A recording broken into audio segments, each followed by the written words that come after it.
One more sentimental intro here for you guys as we got people trickling in. One more here. Let's play it real quick.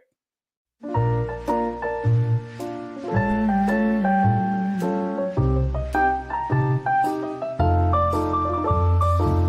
you mind if I stay for a while? All snuggle up in each other's arms. Do you mind if I stay by your side? Just looking at you at the time that goes by.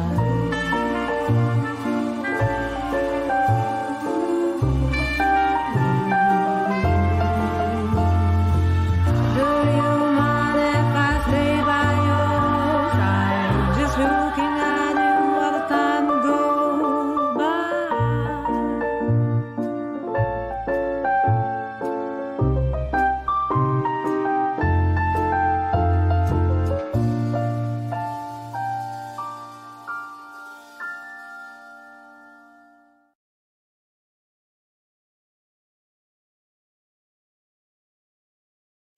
Welcome to the program. Welcome to the show, guys. This is the Locks Report. I am the narrative. This is an unsanctioned broadcast.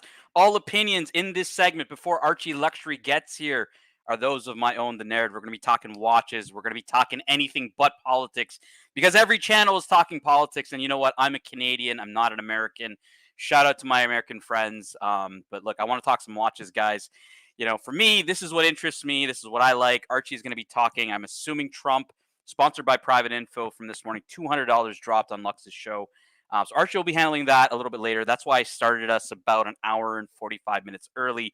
Get our watch talk in, get our banter in, drama, watch talk, comedy, the fucking three pillows, bros, the three pillows. Let me say to what's up to everybody in the chat. First, right off the rip, one, you see it, showing us the KFC and the Archie. Obviously, always pumped up when we start the show. One, you see it. We got BCBC. Pure shit. I always find it funny when Archie deletes BCBC's comment, finds it nasty, but like doesn't realize that BCBC literally drops the same comment on every stream, and it's one of the first comments. So I appreciate BCBC watching the show. We got Darth Nagus. Now, this is an interesting one, Darth Nagus. I want to break down these countries that you've listed here because I have a little bit of beef with one of them. So we got Mike the Snake representing the US of A. We got ArchieLuxury representing Australia. This is the one I have a beef with. You put Bear Clooney with Canada, but then Tan is with India. You know what I mean? And I'm like, I was born in Canada. Bear was not born in Canada. So I think I should get the Canadian flag, and I think Bear should get the Serbian flag. We got Disres Dis with the Israeli flag, Mr. GMT, I'm assuming with Cyprus, Dirty Danny with the UK, Narc with Greece, ER with Italy, Tan with India. Definitely a country I associate with. It's my heritage, but, you know, I would kind of disagree that Bear gets Canada and I get India, where, like I said, Bear was not born in Canada, whereas I was. We got Sirocco Sales, rest in peace, Australia. And we got Lolex, who Darth Nagus says is holding up the pride flag. We got Logan Hall in the chat. Nice to see Logan Hall. Big Tony, who says the men have taken over after the kids trash the place 100%. Dirk Diggler in the chat. Yo, Tano, nice to see you, Dirk Diggler. We got Mr. GST himself. Let's go, boys. I'm going to be talking Tudor today, GMT. It's a brand we don't like. We kind of brush through and you know, you get the odd Tudor question. I was like, you know, let's look at Tudor.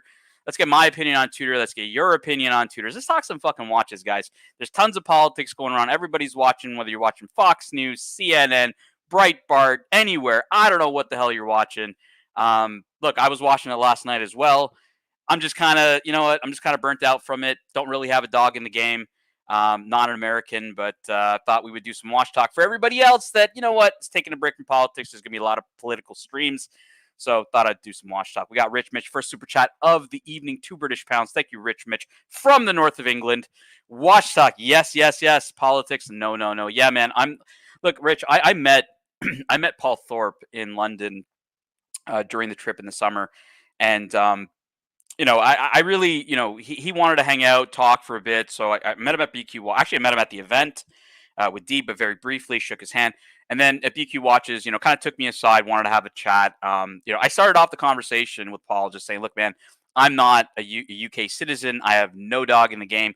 I don't really have a comment or want to talk about British politics because it doesn't really, you know, I'm not British, right? So I really, you know, I mean, I could have an opinion, but I don't really think it's my place, right? So I told Paul, like, let's just talk watches. Let's just have a good time. And Thorpe was all good to do that. You know, when it came to Wash Talk and hanging out, he was fine. Like I said, I did not want to talk politics. And like I said, guys, there's a lot of political streams going around. There's lots of stuff you guys can watch. If you want to talk some watches, you want to, you know, do some watch talk for the next hour and a half, hour and 45 minutes before Archie gets here. That's why I'm here, guys, starting us off early in that sense. Yeah, okay, it's all good, Darth Negus. I'm just pulling your chain, my friends. Pulling your chain. We got M2 Carlino, the man with the M2, a car that I love.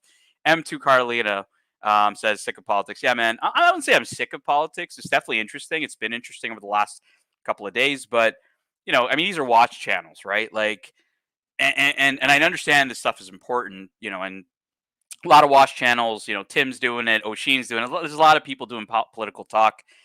You know what I mean? And I know that somebody paid Archie to probably talk some politics a little later. So I saw that. I was like, you know what? I'm really not trying to spend my evening. You know, if I'm gonna look at politics, I'll watch a, you know, maybe a different show that's focused on politics, but not a watch channel. I'm here to, you know, hear your guys' opinions of watches, and less so about politics. But got nothing against it. It is interesting to me. I'm at that point where I'm like, you know what, guys, enough politics. Let's talk some fucking watches.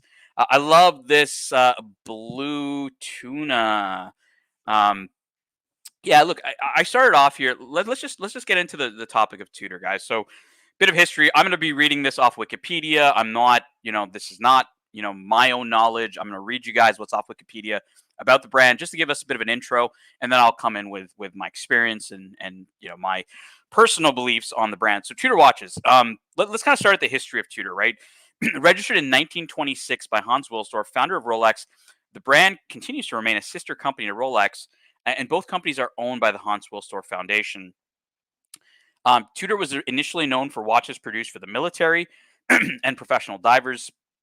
The Tudor trademark was registered in 1926 by the Swiss watchmaking company Veuve de Philippe Hutter on behalf of Hans Wilsdorf, founder of Rolex. In 1936, Wilsdorf took it over and went on to found the company Montre or watches Tudor SA in 1946. Tudor's purpose, this is kind of the last point I think I'm going to read off the Wikipedia page because I think this is important. Tudor's purpose was to offer a more affordable watch than Rolex while maintaining Rolex-like quality. Tudor watches were originally equipped with off-the-shelf movements paired with Rolex cases and bracelets, allowing Tudor to provide reliability and quality while achieving its price goals. So I think this is not something new to everybody. I think most people, if you're watching this show, have some experience with Tudor or have looked them up at some point and know where the brand's coming from. Sister brand of Rolex, more affordable. I don't want to say cheaper. I don't like to use the word cheap. It's not cheap. You know, $5,000, $4,000, $3,000. That is a lot of money to everybody. You know, like let's call a spade a spade. But again, a brand that originally was a Bosch, where they were using a lot of Rolex cases, bracelets, you know, hands, even, you know, the Wikipedia article forgets to say hands in that. What a lot of folks used to call the Rolex parts bin, I would say, would go into the Tudor, but the movements were specifically a Bosch ETA movements, and whatnot. And, you know, a Bosch movements, this is interesting because I was doing a show yesterday with Tickers and Jamie.